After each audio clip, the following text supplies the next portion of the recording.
নমস্কার বন্ধুরা, কেমন আছেন সবাই? সবাইকে স্বাগতম book summary by Pranab Mondal YouTube চ্যানেলে। আচ্ছা বন্ধুরা, আপনারা কি কখনো ভেবে দেখেছেন জীবনের উদ্দেশ্যটা আসলে কি? আমরা সারা দিন ধরে ছুটে চলেছি টাকা, সাফল্য, স্বপ্নের পেছনে, কিন্তু দিনের শেষে যেন মনে হয় একটুও শান্তি নেই। কেন? কারণ হয়তো আমরা যা খুঁজছি তা বাইরের জগতে নেই।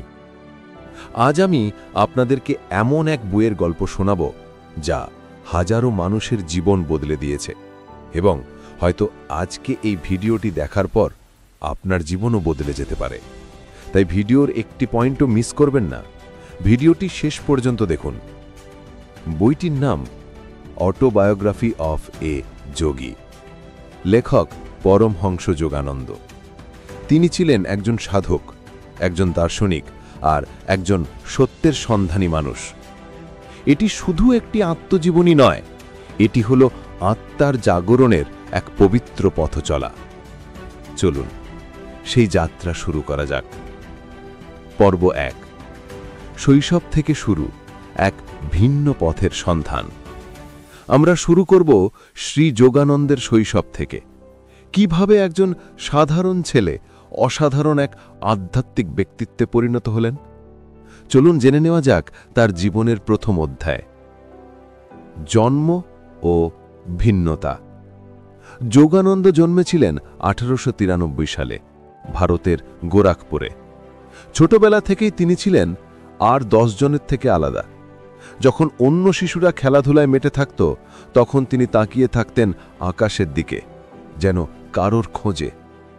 তার ভিতরে সবসময় একটা প্রশ্ন ঘুরত, জীবনের মানে কি? এই প্রশ্নই তাকে একদিন নিয়ে যায় এক আধ্যাত্মিক যাত্রায়, যেখানে তিনি খুঁজে পান তার গুরু শ্রী যুক্তেশ্বরজিকে। গুরু যেন ছিলেন তার জীবনের এক আয়না, যার মাধ্যমে যোগানন্দ নিজের আত্মাকে স্পষ্টভাবে দেখতে শেখেন। এই গুরু শিষ্যের সম্পর্কই ছিল তার জীবনের মূল। পর্ব ২, আত্ম অনুসন্ধান ও ধ্যানের অলৌকিক শক্তি।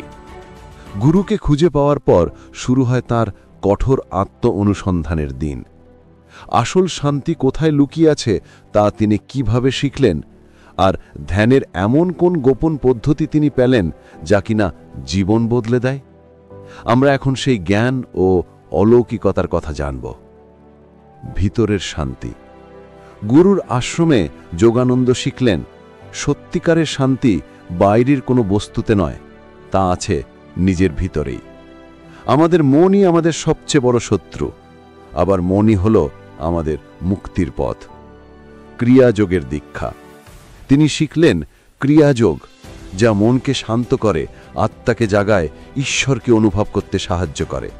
এই পদ্ধতিটি তিনি বিশ্ববাসীর কাছে তুলে ধরেন। এই বইয়ে এমন অনেক অলৌকিক ঘটনার বর্ণনা আছে যা শোনার পর অবিশ্বাস্য মনে হতে পারে, কিন্তু যোগানন্দ আমাদের শেখান অলৌকিকতা মানে ম্যাজিক নয়, এটা হলো বিশ্বাস আর আত্মশক্তির এমন এক ফল যা প্রকৃতির নিয়মকে আমাদের ইচ্ছায় পরিচালিত করতে পারে। তিনি বলেন, যখন তুমি নিজের ভিতরের আলো দেখতে শিখবে, তখন বাইরের অন্ধকার তোমাকে আর ছুঁতে পারবে। পর্ব ৩, বিদেশ যাত্রা ও বিশ্বজাগরণের বার্তা। এরপর যোগানন্দের ডাক আসে আমেরিকা থেকে। তিনি কিভাবে ভারতীয় যোগ ও ধ্যানের মহিমাকে সারা বিশ্বে ছড়িয়ে দিলেন। চলুন এবার তার বিশ্বজয়ের গল্প শোনা যাক। আমেরিকায় যাত্রা। 1920 সালে যোগানন্দ পাড়ি জমান আমেরিকায়। সেই সময় পশ্চিমে আধ্যাত্মিকতার যে অভাব ছিল, তিনি তা পূরণ করতে শুরু করেন। তিনি পুরো বিশ্বকে শেখান ভারতীয় যোগ ও ধ্যানের শক্তি। তিনি বলেন, ধর্ম মানে কোনো গোষ্ঠী নয়, ধর্ম মানে আত্মার উপলব্ধি। নিজেকে চিনুন, নিজের ভিতরের ঈশ্বরকে অনুভব করুন। হাজারো মানুষ তার কাছে এসে জীবনের আসল শান্তি খুঁজে পেয়েছিল। পর্ব ৪, জীবনের শেষ কথা, শান্তির হাসি।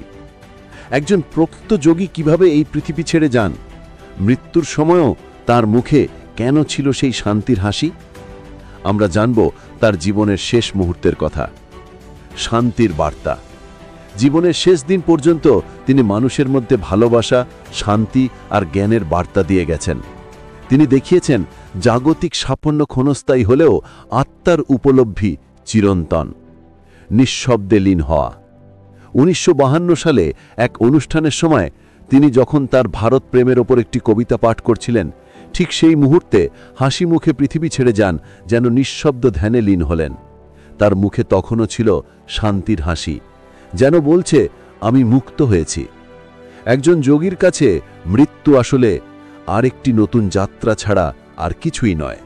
বন্ধুরা, শ্রী যোগানন্দের অটোবায়োগ্রাফি অফ এ যোগী বইটি আমাদের শেখায় সত্যিকারের সুখ বাইরের কোনো বস্তুতে নয়, তা লুকিয়ে আছে আমাদের ভিতরেই। যদি আপনি আজ একটু সময় নিয়ে নিজের গভীরে তাকাতে শেখেন, তাহলে আপনিও দেখবেন সেখানে এক অপার শান্তি, এক অনন্ত আনন্দ অপেক্ষা করছে শুধু আপনার জন্য। এই বইটি কেবল অতীতের দিনের সাধকের গল্প নয়, এটি আপনার বর্তমান আর ভবিষ্যতের জন্য একটি পথনির্দেশ। এই বইটি শুধু পড়ার জন্য নয়, অনুভব করার জন্য। যদি আপনি জীবনের গভীর অর্থ খুঁজে পেতে চান, তাহলে একবার অটোবায়োগ্রাফি অফ এ যোগী বইটি পড়েই দেখুন। আর এই গল্পটা যদি আপনার মনে সত্যি ছোঁয়া দিয়ে থাকে, তাহলে লাইক, শেয়ার আর কমেন্ট করতে ভুলবেন না। কারণ হয়তো আপনার একটি শেয়ার কারোর জীবনের দিশা বদলে দিতে পারে। আপনার জীবনের গভীরতম প্রশ্ন নিয়ে এমন আরও আলোচনা শুনতে চাইলে আমাদের চ্যানেলটি সাবস্ক্রাইব করে নিন।